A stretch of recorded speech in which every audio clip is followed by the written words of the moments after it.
एक महत्वपूर्ण सवाल खड़ा हो रहा है कि क्या एसआईटी की जांच के दायरे में आएंगे एसएमएस में हुए ट्रांसप्लांट, क्योंकि जो कुछ हुआ फर्जीवाड़ा उससे तो यही सवाल खड़ा हो रहा है। एसएमएस के सुपर स्पेशलिटी ब्लॉक में हुए ऑर्गन ट्रांसप्लांट आज एक बार फिर से चर्चा में। फर्स्ट इंडिया न्यूज ने 24 अप्रैल को ही सबसे पहले खुलासा किया था। एसएमएस की सुपर स्पेशलिटी में भी फर्जी एनओसी से ट्रांसप्लांट का खुलासा हुआ। हाई लेवल जांच कमेटी की तैयार रिपोर्ट में भी सामने आए हैं आंकड़े, और पिछले एक साल में 54 मरीजों के किए गए ऑर्गन ट्रांसप्लांट, इनमें से 8 मरीज ऐसे हैं जिनका नॉन रिलेटेड श्रेणी में किया गया ट्रांसप्लांट, जबकि एसएसवी अस्पताल में नहीं बनी हुई organ transplant approval committee. SMS अस्पताल की कमेटी से कथित एनओसी लेकर किए गए ये ट्रांसप्लांट, तो फिर आश्चर्य है कि जब एसएमएस में पिछले एक साल में कमेटी की कोई बैठक नहीं हुई, तो फिर किससे एनओसी लेकर एसएसवी अस्पताल में किए गए ट्रांसप्लांट? क्या एसएसवी अस्पताल ने भी गौरव सिंह की फर्जी एनओसी पर ट्रांसप्लांट कर दिए?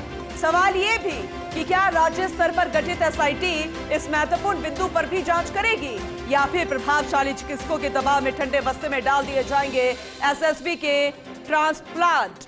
महत्वपूर्ण सवाल खड़े हो रहे हैं। बड़ी खबर, अहम जानकारी, जिसे लेकर फर्स्ट इंडिया न्यूज ने पहले ही इसका खुलासा कर दिया था। एसोसिएट एडिटर विकास शर्मा जी हमारे साथ जुड़ चुके हैं, ज्यादा जानकारी उनसे लेंगे।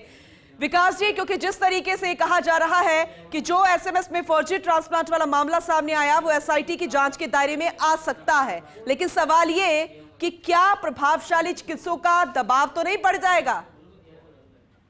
देखिए पूनम जी, जिस तरह से ये जो पूरा प्रकरण था और ये सामने आया था, इसमें सबसे बड़ा सवाल ये था कि क्या सरकारी अस्पताल एसएमएस जो है वहां पर भी फर्जी ट्रांसप्लांट हुए थे, और उसी तरह का संकेत वास्तव में सामने आया जब हाल ही में जांच कमेटी की रिपोर्ट सामने आई है। जांच कमेटी की रिपोर्ट में फर्स्ट इंडिया ने 24 तारीख को जांच रिपोर्ट कमेटी की रिपोर्ट से पहले ही इस बात पर संकेत दे दिए थे कि प्रदेश के सबसे बड़े एसएमएस मेडिकल कॉलेज से अटैच सुपर स्पेशलिटी ब्लॉक के अंदर एक साल के अंदर 50 से अधिक ट्रांसप्लांट हुए हैं। उनमें से 8 ट्रांसप्लांट ऐसे हैं जो कि अनरिलेटेड श्रेणी के थे, और उनके ट्रांसप्लांट की जो प्रक्रिया अपनाई गई है वो कहीं ना कहीं फर्जी एनओसी से अपनाई गई है। लेकिन जो जांच कमेटी की रिपोर्ट में उसमें इस चीज का जिक्र नहीं किया गया कि आखिर जो 50 से अधिक ट्रांसप्लांट हुए थे वो ट्रांसप्लांट किस बेस पे हुए थे और उनका बेस क्या था, उनकी एनओसी किस तरह की हुई थी। तो ये जांच का विषय होना चाहिए। निश्चित तौर पर एसआईटी ने जो जांच की थी वो जांच के बाद में दायरे में आना चाहिए पूरा मामला, और उसके बाद में जाकर के हर पक्ष को ध्यान में रखते हुए इसकी गहराई से पड़ताल होनी चाहिए, जिसको फर्स्ट इंडिया ने सबसे पहले 24 तारीख को खुलासा किया था। जी